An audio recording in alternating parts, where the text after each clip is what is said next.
আমি শান্তি করে দিয়ে দেশের মানুষকে শান্তি থাকতে আমি শহীদ হয়ে যাবো, তবু আমি এই দেশটা স্বাধীন করে দিয়ে গেছি। শেষ কথা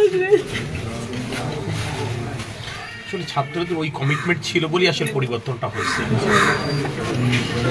মানে ওরা জেনে বুঝে মৃত্যুকে আলিঙ্গন করতে, ওর মতো মর্গে দেখে এসে পাইনি। এবার আমার বললো তুমি যাও। কি 9টা বাজে, 8:30 থেকে 9টা ভাই এর ভিতরে।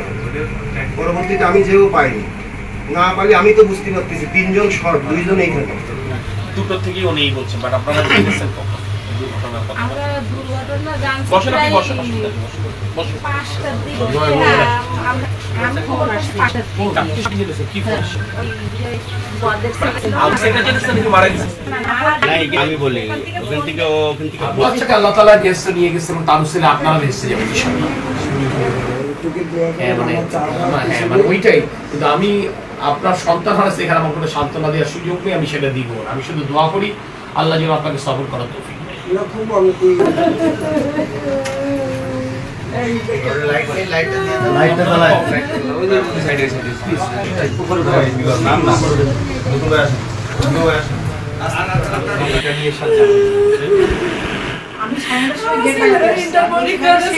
পরীক্ষা হয়েছে,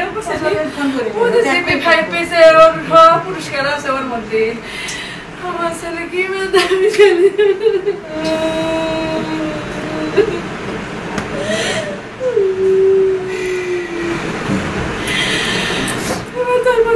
আর পাইনি। আমার আব্বুর বলেছে আব্বু আমি 7টার দিকে চলে আসবো। আমিও বাবার বলছি বাবা তুমি ফোন দাও, আমার প্রিয় আসতেছে না কেন? বাস আমার বলেছে 7টার দিকে আসবে। হ্যাঁ একদম মোড়ের মাথায় দাঁড়ায়।